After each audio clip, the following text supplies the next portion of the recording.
Good morning, ladies and gentlemen, and welcome to the National Bank of Romania. Today, together with the Embassy of Ireland in Romania, we have the honor of hosting a very interesting conference held by Professor Alan Ahern on an extremely live and vivid topic, the impact of Brexit on the economies of Ireland and the European Union. Let me introduce our special guest. Mr. Alan Ahern is Director of the Whitaker Institute and Professor of Economics at the University of Ireland, Galway. He is a member of the Board of Directors of the Central Bank of Ireland, reappointed on 8th of March 2015 for a second term of 5 years, and Chairman of the Bank's Risk Committee.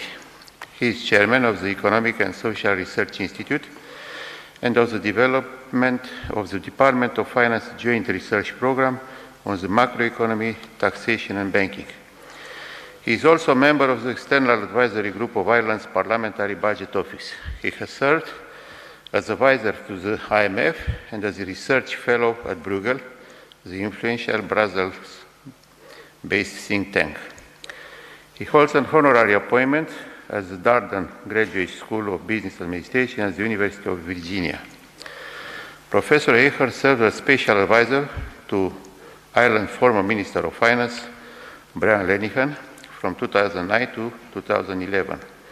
In his role, he advised the Minister on economic, budgetary and financial policies in responding to the economic and financial crisis.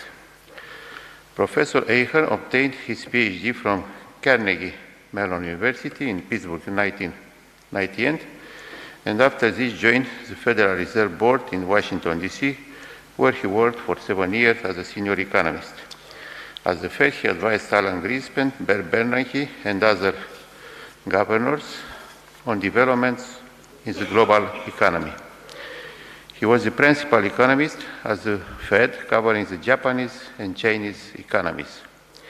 He has taught economics at Carnegie Mellon University, the University of Virginia, University College Dublin, Dublin City University, and the University of Limerick. Professor Ahern's areas of expertise are macroeconomics and international finance. His research includes studies on property markets in Ireland and other industrial countries, global current account imbalances and exchange rates, and also the economic performance on the euro area. In addition to being published in top academic journals, his research has been featured in The Economist, Financial Times, Wall Street Journal, New York Times, Irish Times, and Sunday Business Post. Now, I let Ambassador McGarry to address his welcoming remarks, and then we leave the floor to Professor Ahern for his very interesting presentation. Thank you.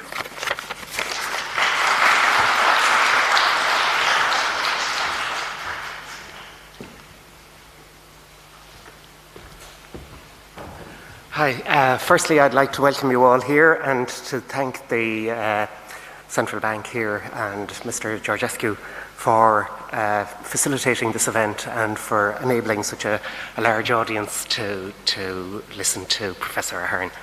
I would like to make just one or two comments on Brexit. Firstly, I'd like to say that Ireland will miss, and the EU will miss the UK. As a member. The UK has been a very important ally of Ireland. We have worked very closely with the UK throughout our membership of the EU, and we've been like-minded on a range of issues, but particularly on competitiveness and trade. So the UK has been a very strong advocate of these issues, and I think the EU will miss it and will miss its contribution. So I think that's the first thing we have to say, that the UK was a very influential partner in the EU, was an architect of the single market, and will be missed. From Ireland's point of view, once the referendum occurred, our concerns were very clear. We were concerned about protecting the Good Friday Agreement, and we were concerned about protecting Ireland's place in the single market. The negotiations that have just ended successfully, we think, have protected those two are two vital interests. And I suppose we should say as well that our interest became the EU's interest very early in this process. The EU has stood by Ireland. The EU took on board our concerns very early, and it was just the unity of purpose that the EU showed and all member states showed and Romania showed with Ireland through this process has been remarkable and has been a feature of the whole process. The unity of purpose of EU member states, its solidarity with a smaller member state through a difficult negotiation process has been much appreciated in Ireland, and I think is very valuable. It's a very valuable outcome of this for the EU. Another point I would just like to make quite briefly is that if you go to a pub in Ireland, in Dublin, in Galway, anywhere, you will and you mentioned Brexit. Firstly, people will throw their eyes up to heaven and there'll be a certain amount of exasperation, but you will probably have a really informed discussion. You will be asked questions, I will be asked questions, people will be asked questions that are really informed and can be really difficult. So you can have a discussion with the general public in Ireland about Brexit, and they will ask you really informed questions and that will be very difficult and challenging. I doubt if you could have the same conversation in the UK in similar circumstances. And I think this was a feature of this process that I think I'll just leave it at that. I think an informed public is a healthier position to be in. Finally, I'd just like to welcome Alan to Bucharest. Professor Hearn has had a very distinguished career of public service in Ireland, and Mr. Georgescu went through his full CV, so I won't do that, but I'd just like to thank him for his public service, his contribution to Irish public life, and to ask him to take the stage. Thank you.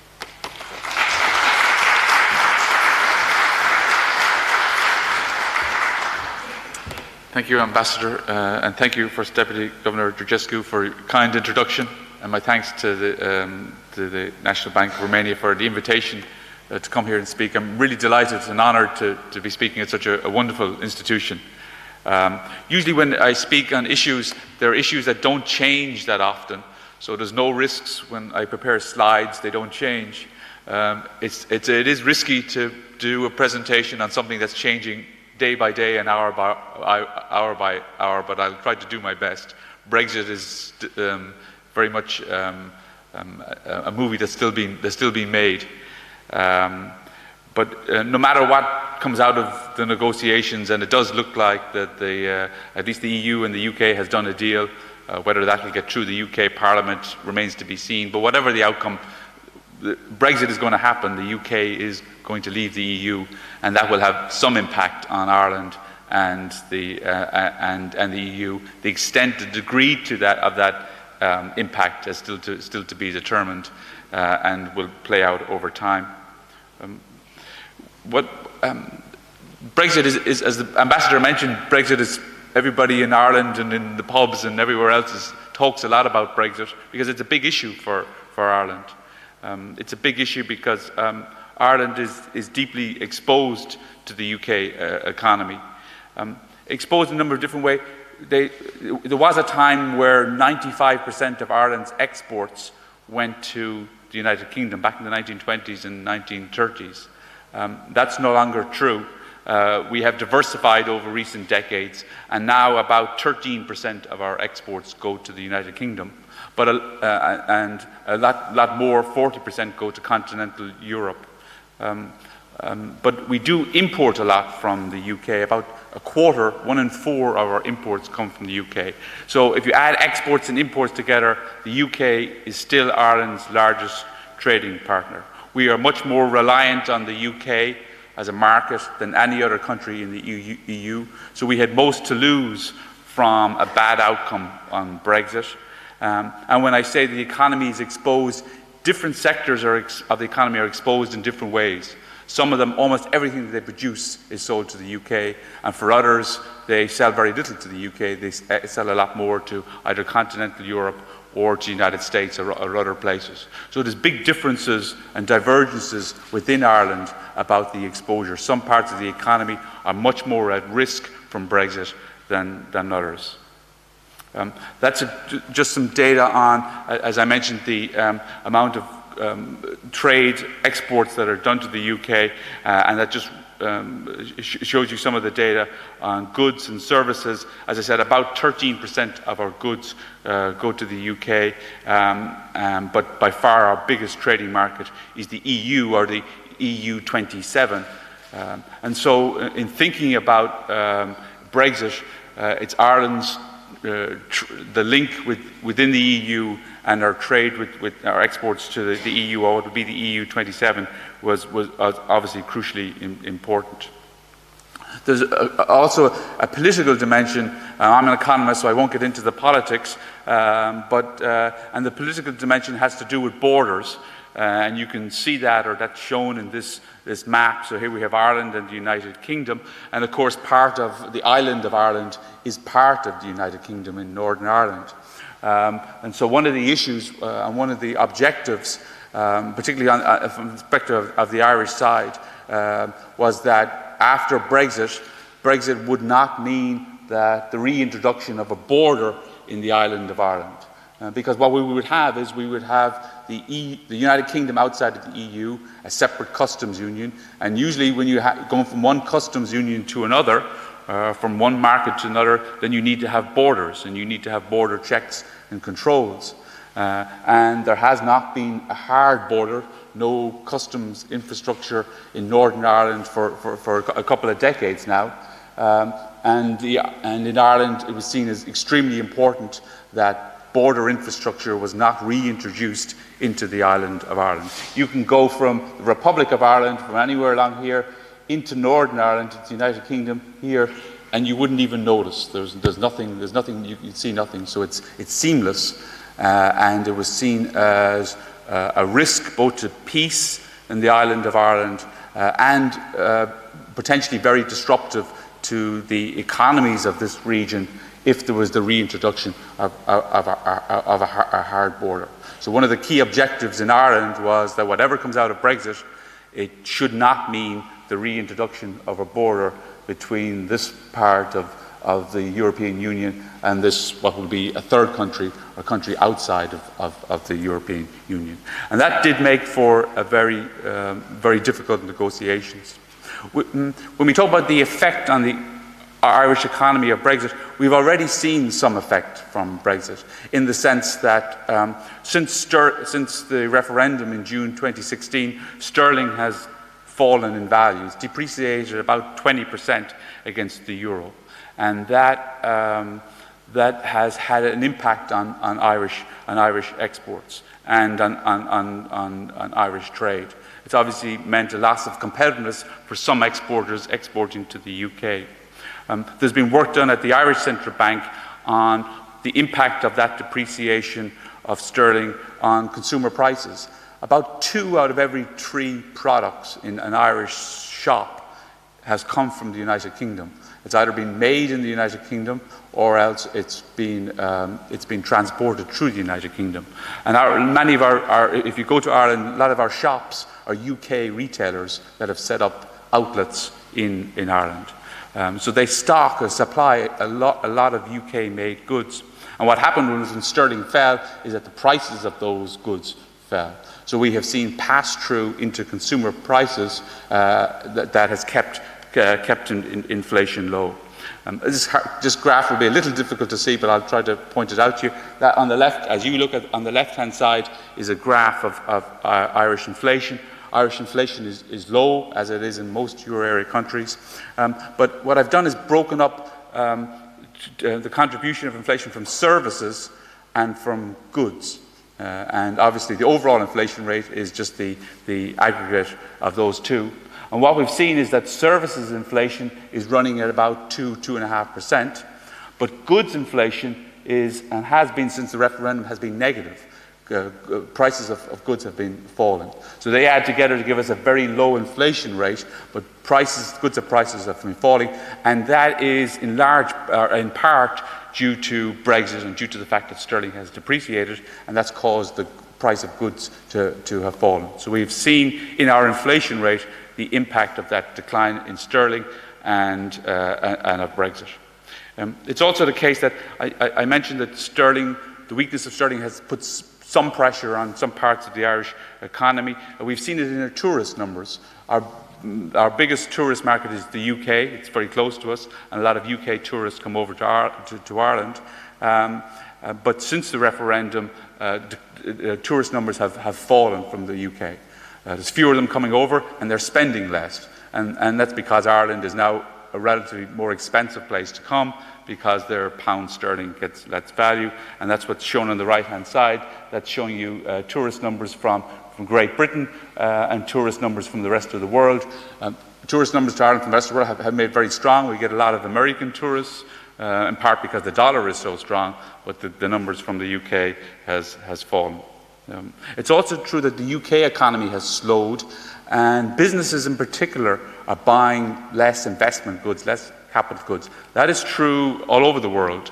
There is a manufacturing, as you well know, a manufacturing slowdown, even a manufacturing recession around the world, and investment is much lower than economists would have expected to be. So businesses are not investing in new plant and new equipment to the extent that economists would have predicted or expected. But a lot of Irish businesses sell capital goods to UK businesses, and the weakness of investment spending in the UK has therefore had a negative effect on those businesses. And more recently, see, Brexit, as the ambassador mentioned, Brexit is always in the news, and people have started to get very worried, particularly as we approached the 31st of March, which was the first deadline, and the 31st of October in less than 2 weeks. People have started to get very worried about what the impact will be. Nobody knows for sure. And that concern or uncertainty has been reflected in declines, particularly over the last few months, in consumer and business sentiment in Ireland. Irish people are still spending. The Irish economy is growing about 4%, so it's about the same as the Romanian economy, I guess. So it's still strong growth. We have full employment in Ireland. Irish labour market is doing very well. So people are reporting to surveyors, to people taking surveys, that they're not as confident about the future, but as yet that has not translated into people reducing their spending. But it's a risk that it may. The main channel through which Brexit will affect Ireland is through the trade channel, affecting our exports and imports. It's possible that Brexit, depending what type of Brexit we get, could push the UK economy into recession. The Bank of England has produced numbers, and other research institutions in the UK, saying that what they suggested, that the harder the Brexit, the worse it will be for the UK economy, at least in the short run. So a very hard, disorderly Brexit might put the UK into a very deep recession, and obviously there will be less impact if we're talking about a Brexit where there is a deal. But Brexit is expected, at least in the short run, in certain scenarios, to weaken growth in the UK, possibly cause a recession, and that lower demand will impact on Ireland, in that the UK is growing less, then it's more difficult to sell them goods and services. Being a part of the EU brought benefits on the trade front to the UK and to any country that's in the EU. Within the EU customs union, there is no tariffs or customs duties. That may not be the case when the UK leaves. We may see the reintroduction, depending on what the deal looks like, we may see the reintroduction of tariffs and customs duties. Similarly, within the EU, there's no non-tariff barriers. We have the same product standards within the single market and the same rules of origin. And so goods can move frictionlessly without any barriers or any trade between countries in the EU. The UK enjoy that. They won't enjoy that when they leave the UK. And so there are no border checks with countries within the EU, but Brexit increases the risk that there will have to be borders someplace, goods moving in and out of the UK, and therefore those borders will create barriers to trade, add costs to companies that are trying to sell across borders, and therefore reduce the amount of trade. All that means that those potential barriers coming from Brexit would amount to an adverse or negative trade shock for any country that's selling into the UK. And as I mentioned, Ireland sells a lot of stuff and buys a lot of stuff from the UK. How might Brexit affect our exports? Well, as I showed you earlier, the UK is an important destination. It's not our biggest market, but it is an important destination, particularly for small Irish companies. Ireland has a lot of US multinationals who operate in Ireland. Where I live on the west coast of Ireland, in Galway, there is a big cluster of medical device companies.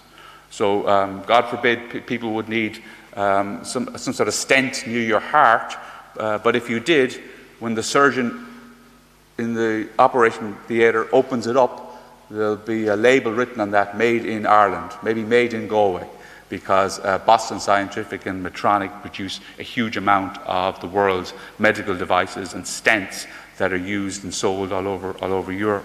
And we have lots of multinational companies in the south of Ireland. In Cork, there is a big cluster of chemical and pharmaceutical companies. In Dublin, there's a big cluster of information and communication technology companies. These are large multinationals that have subsidiaries, big subsidiaries in Ireland.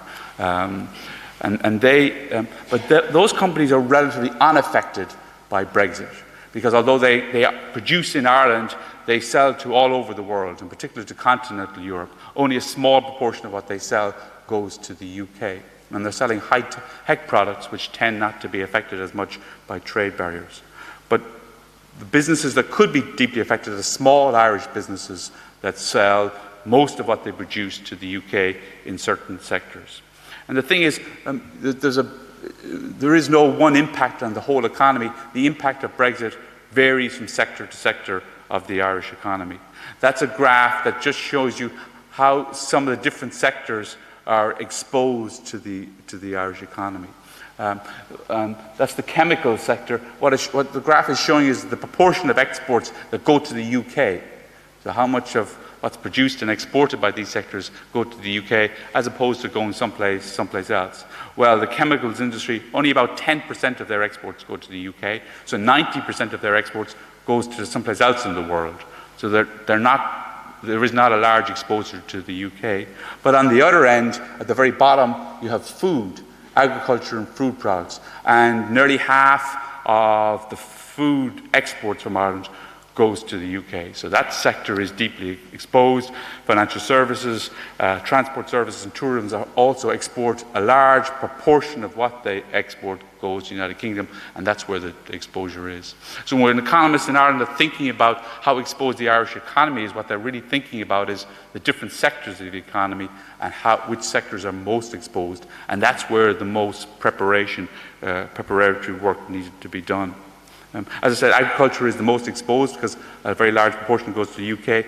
It's also true that in the case, we don't know what the outcome of Brexit is going to be, but if we have a very hard Brexit, if something goes wrong over the next few days in London and the deal is not ratified and we end up with a hard Brexit, then the UK trading arrangement with the EU will default to the World Trade Organization rules and the schedules of tariffs under the World Trade Organization.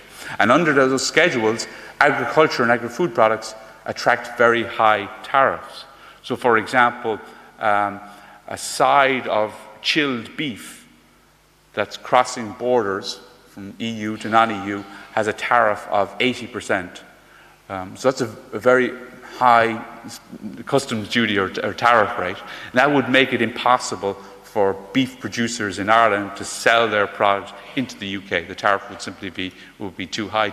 They would lose all the competitiveness. So agriculture food attracts very high tariffs under WTO schedules, and therefore that sector is most exposed and most at risk should something go wrong and if we had a very high Brexit. It's also true that the non-tariff barriers are greatest in agriculture and agri-food. For example, hygiene checks and food safety checks. They're very stringent in the agriculture and agri-food sector, and therefore the reintroduction of those checks would be a big trade barrier. And lots of agriculture and agri-food products are time sensitive. I mentioned earlier about the land bridge, that is that goods going to continental Europe go through the UK. A lot of them go through the UK. That reduces time, and anything that hinders that movement of goods would be very risky for the agri-food sector. So it's the agriculture and agri-food sector that has got most of the attention in Ireland. As I just mentioned, we export a certain amount to the UK. We also export a lot more to continental Europe, to France and Germany, and right throughout continental Europe. But a lot of the goods that are sold to continental Europe, the final destination may be France and Germany, but those goods, we transport them through the UK.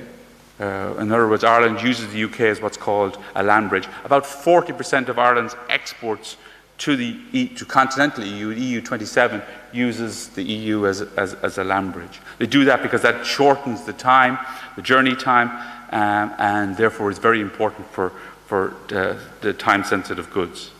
I may have a map here.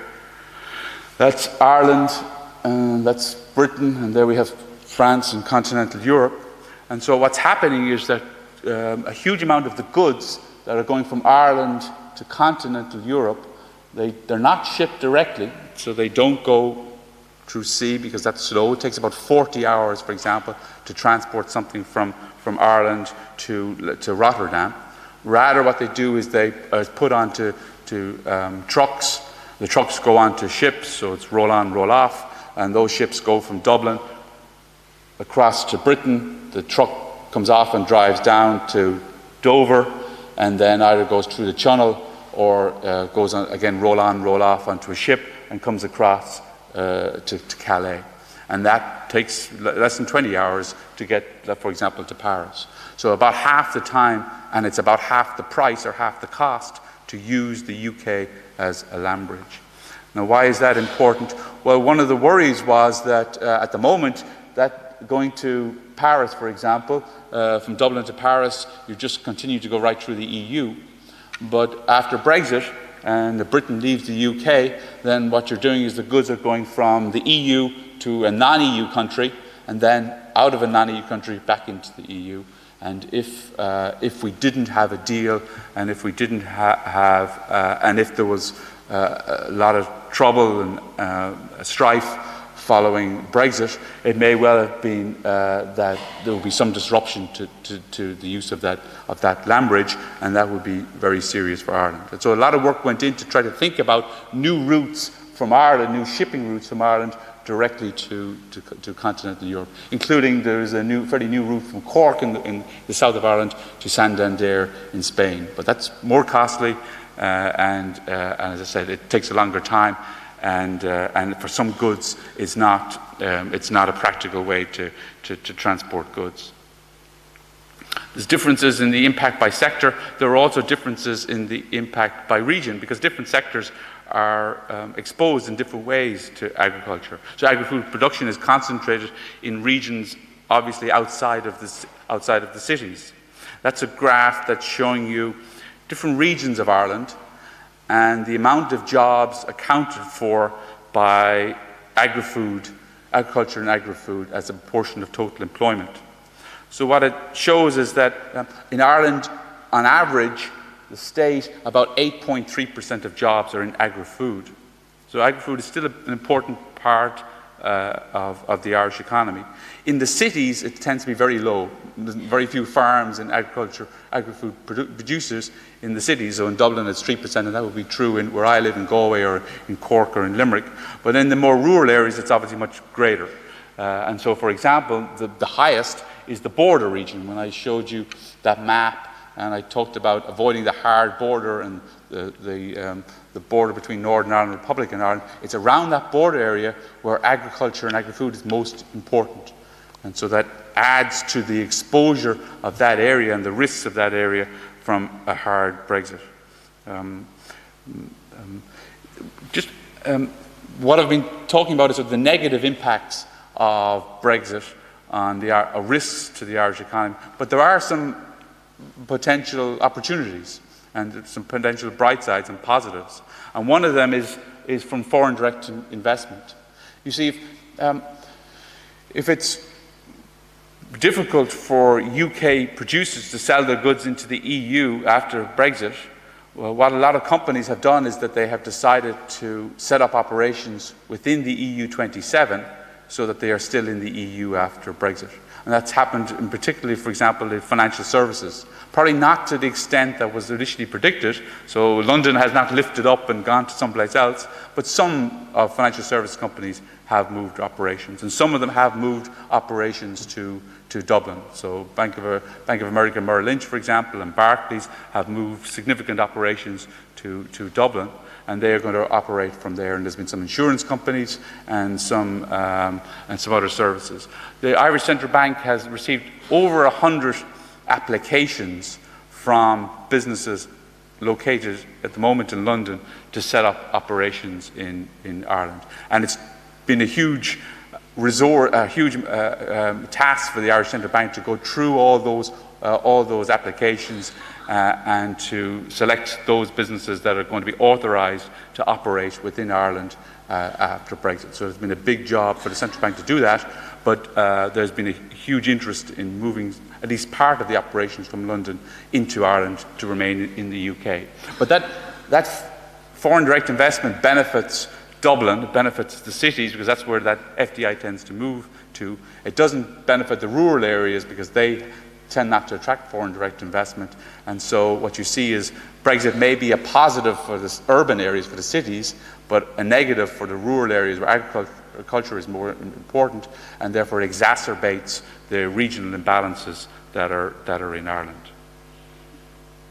Just a couple of more slides. One is, I've been talking about exports, but as I mentioned, Ireland, 1 in 4 of our imports comes from the UK, and a lot of the stuff that's on our shelves for consumers comes either produced in the UK or comes to the UK as a land bridge. It's also particularly important, a lot of Irish businesses, their intermediate inputs come from the UK. About half of the total imports that are used by Irish-owned firms are sourced in the UK. And as I said, the UK has lots of Ireland has lots of retailers, lots of shops, big shops that in groceries and clothing and electrical that are UK owned.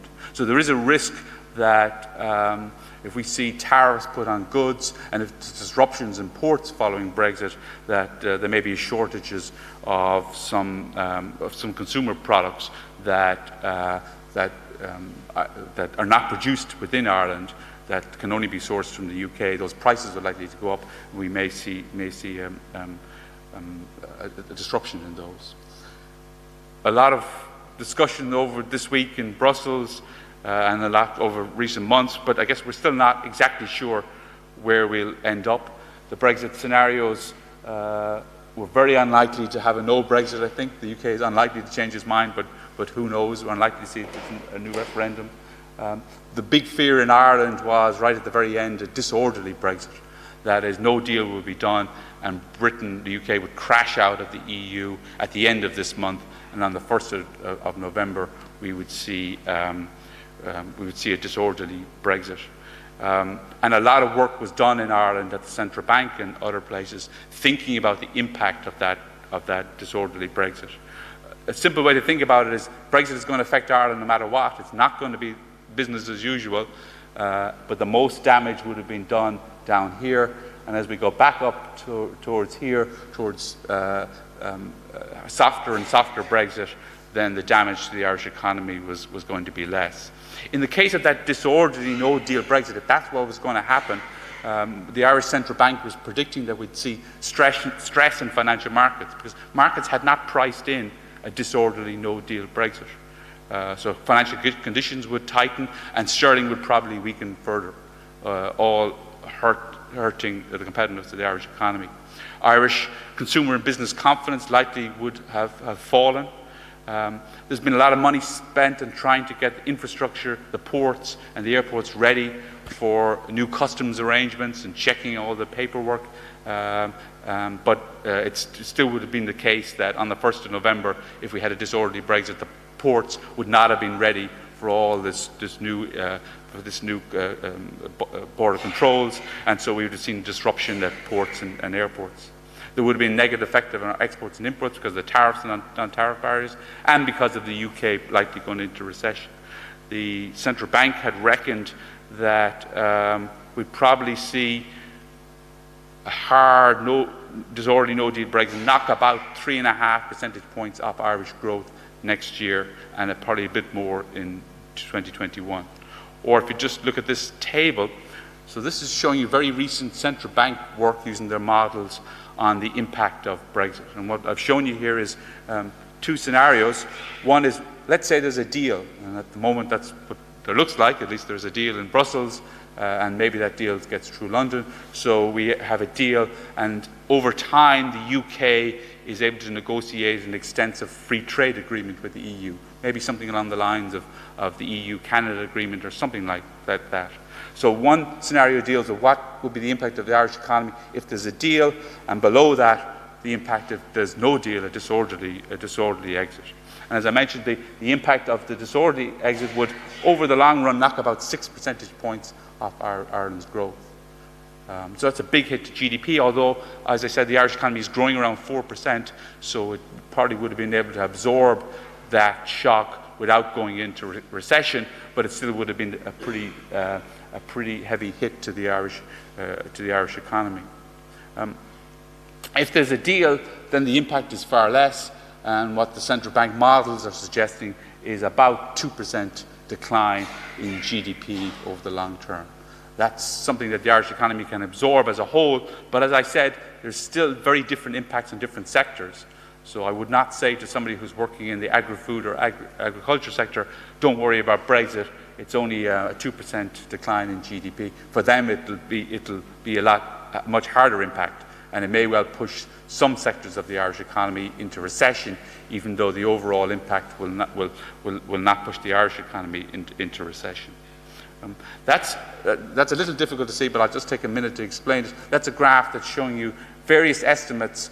This was a paper done by the National Bank of Belgium, estimates of the impact of Brexit on different countries in the EU.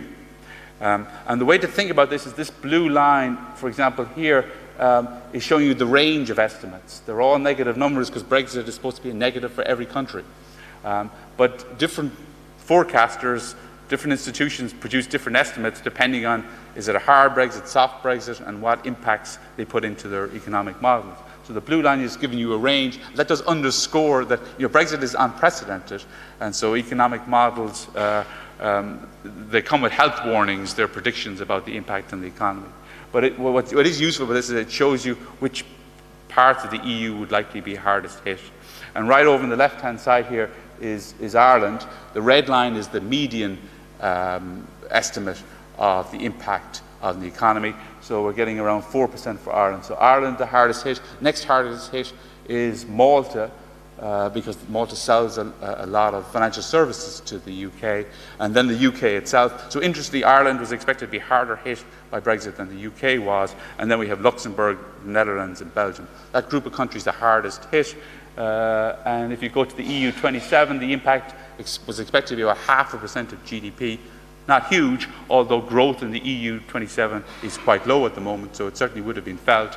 And on the right-hand side, you have countries which would be the least impacted, and including over there is Romania, which was expected to have a relatively modest impact on growth coming from Brexit. That map shows you something similar, only to do with employment. It's showing you the negative employment impacts of Brexit. And the way to think about this map, to view this map, is that the darker the shade, the bigger the impact is supposed to be. So in Ireland's case, a disorderly Brexit was expected to reduce employment by about 5%, so we got a very dark colour. and in some of these countries, again, the employment hit was supposed to be quite hard. But as you move further away from the UK, the lighter colours, then the expected impact on employment on the labour market was less and less, which is in line with the impact on GDP. Let me just, only a couple of more slides, what I'm talking about here is the short-term impact of Brexit, but just a few thoughts on maybe some longer-term impact on Brexit.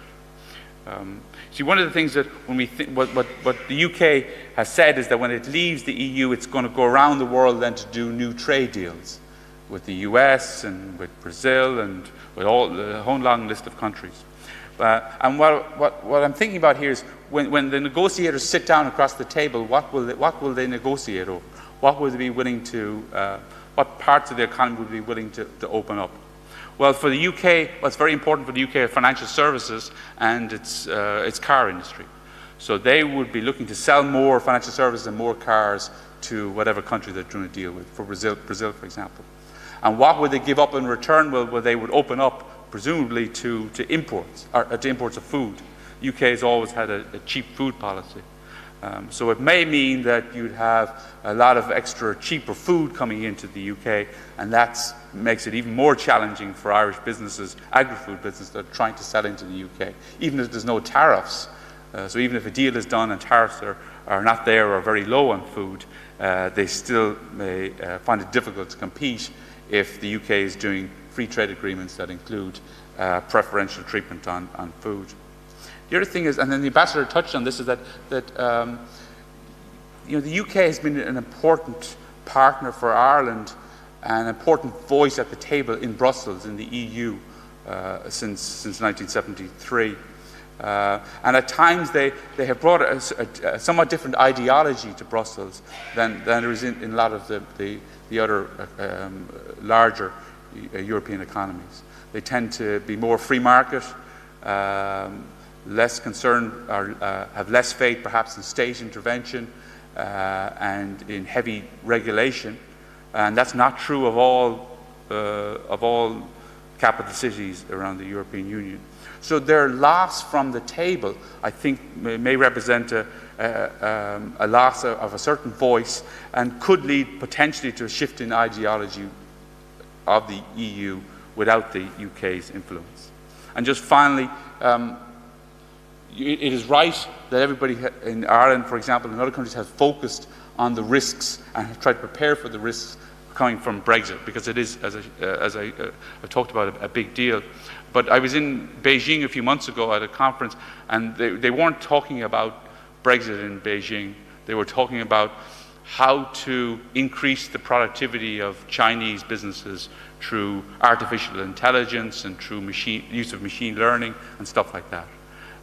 And it just struck me at the time that one of the downsides to Brexit is that it has been a distraction for businesses and for policymakers in Ireland and around Europe from other issues. Now, I don't mean a distraction in that people should not have focused on it. They were right to focus on it, but it has taken up a lot of time and energy, not least at the Irish Central Bank, and that's a time and energy that could have gone into other things like artificial intelligence, machine learning, the challenges posed by climate change, and about how to reskill those skilled workers. Those are big economic issues that hopefully, now that Brexit is hopefully out of the way, or at least won't command as many resources and time, that the business sector and policymakers can pay more attention to.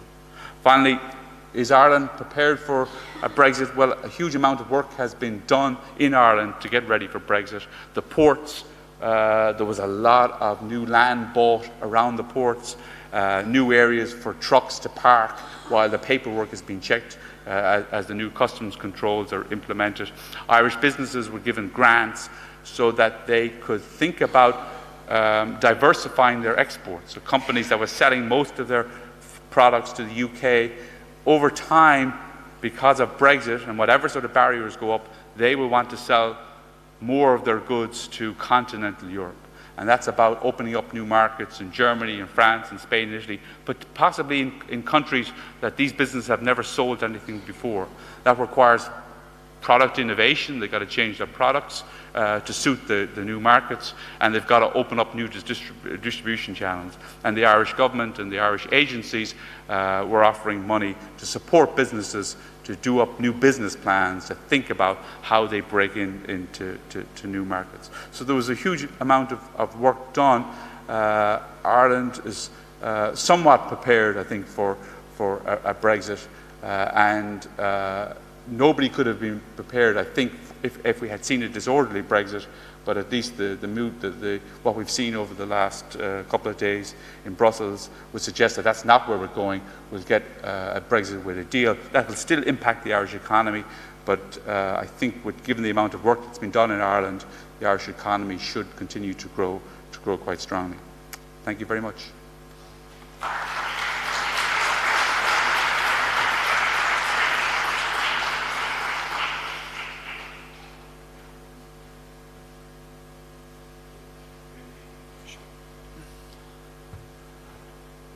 I've done all the talking, and I'm delighted to open up to the floor if anybody has any questions.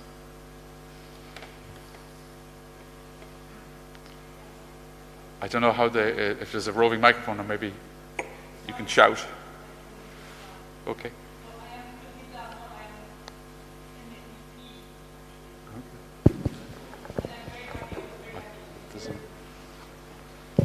Hello, I'm Clotilde Darman. Thank you very much for this very interesting presentation. We hear from Europe a lot of the risks, actually, and the negative impacts of Brexit, and we are all very sorry that UK is leaving. On the other side, we have the feeling that they're looking at this as an opportunity. At least half of the Brits look at this as an opportunity. There should be as well some opportunities for us, because you've explained very well what the problems are.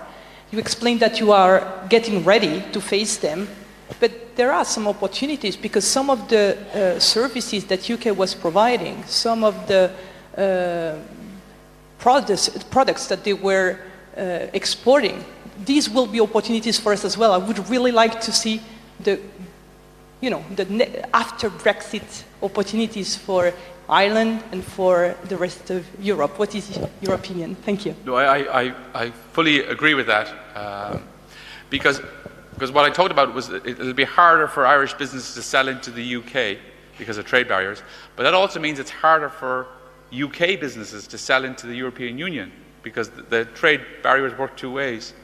So one of the things Irish businesses have been doing is looking at what products are sold from the UK into Ireland, because maybe those businesses will be able to eat some of the UK businesses' lunch. They'll be able to outcompete them after Brexit.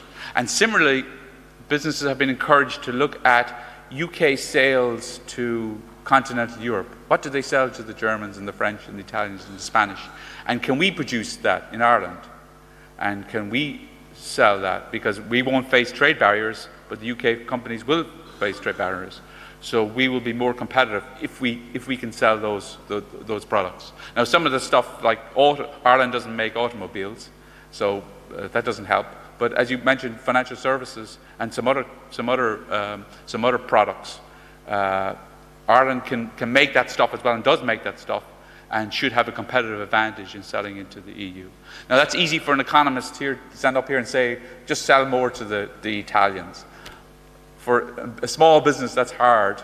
Have they got anybody working in the business that speaks Italian, for example? Because it's difficult to open up new distribution channels unless you speak the language. So the university where I work, for example, is now people who are studying, let's say, engineering, are going to come out with a degree in engineering, but also they will learn a continental European language. So you'll have a degree in engineering, but a diploma in Italian, or a diploma in Spanish or French.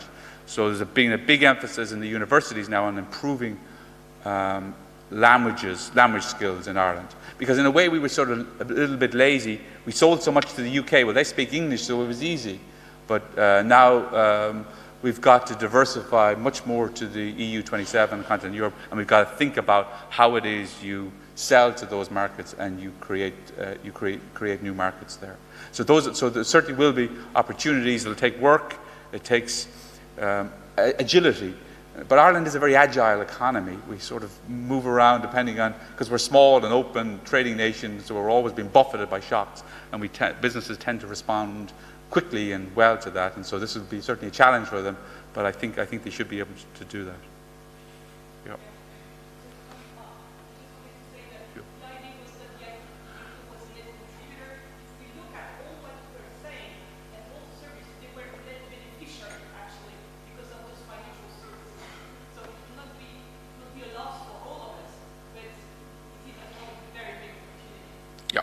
I agree with that. You're absolutely right. I also have a question. Valentin Lazia, National Bank of Romania. I saw the last version of the treaty from the day before yesterday. And looking at the four movements of goods, of persons, of capital, and of services, I saw that two of them are well covered in the draft treaty. One is concerning the freedom of movement for persons, for which Irish citizens are free to travel north of the border, but not the other Europeans, which is a big concession, I would say, from the part of Europe. In terms of goods, goods which arrive to Northern Ireland from the UK, the default option, the rule is that they are not supposed to have tariffs unless, and this is the exception, unless they are supposed to be re-exported from Northern Ireland to another EU country, while when the goods come from Ireland to Northern Ireland, the default option is that they are taxable, subject to tariffs, except the moment when they are to be re-exported to Europe, when they are not taxable, which solves your problem with the trucks. So these two areas are pretty well covered, the persons and the goods. What I didn't see, or which are not well covered, are the services movements and the capital movements. And here lies the danger, to my view. Because if Ireland will apply rules for financial services, for banking services, rules which are devised at an European level, and the UK will have less and less rules, understandably so, for financial services, might it not be the case that Northern Ireland will transform itself into another Luxembourg or Switzerland or you name it? I mean, a place from which, with a porous border, they could take advantage of differences in regulation and which, under the current draft treaty, are not being covered? This is my question. Go back to the movement of people you said is covered, long before the UK and Ireland joined the European Union or the European Economic Community in 1973, there was a common travel area, an agreement between Ireland and the UK for free movement of people, and people could move from Ireland to the UK and work there and enjoy all the social protections, and similarly UK people could move, people from the UK could move to Ireland. So in a way what's happened is that the two governments in the last couple of years agreed a memorandum of understanding where that common travel area would remain. So what's special about Ireland is not so much a deal within the withdrawal agreement, it's that common travel area, which I said predated our membership of the EU. That is, what was agreed with that will remain in force. I was struck by when you were talking about the products. You have an advantage in that I've been traveling, so I haven't seen quite the detail that probably you have about the way that would work. It sounds complicated, and it's not, okay. I think we'll have to see how it all works out, but I think that to me it underscores how difficult it was for Brexit to take place and for the UK to leave the single market and the customs union, and yet have no border in Ireland, or no border up the Irish Sea between Northern Ireland and the UK. That was really a difficult thing to achieve. And I think the difficulty of trying to achieve that is reflected in the nuances of the arrangement. But we'll see how all that works out. On your services, I mean, I think in the short term, again, I haven't seen the details of the agreement. In the short term, my guess is things will stay very closely aligned. So I don't see an immediate push. There'll be a transition period, in which case I don't see, during that period we won't see a relaxation of regulations in the UK. It's possible that over time they will go through a different regulatory standard, and that's something that we'll just have to see how that plays out. I don't think it's an issue really for Northern Ireland. I mean, it'll be true of businesses that are in London. They'll be able to, if the UK wants to go down that direction, they can go down the direction. There's pros and cons to having a more deregulated system. So we'll just have to see how that pans out over time. But I say that I don't think that's a Northern Ireland issue. That's a UK issue, and certainly be an issue and it'll be relevant for London as a financial services centre.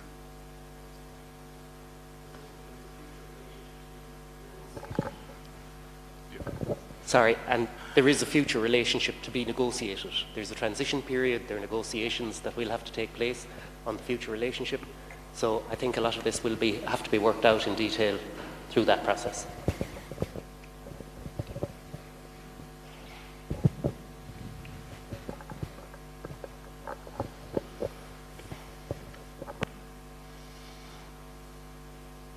Are there any other questions?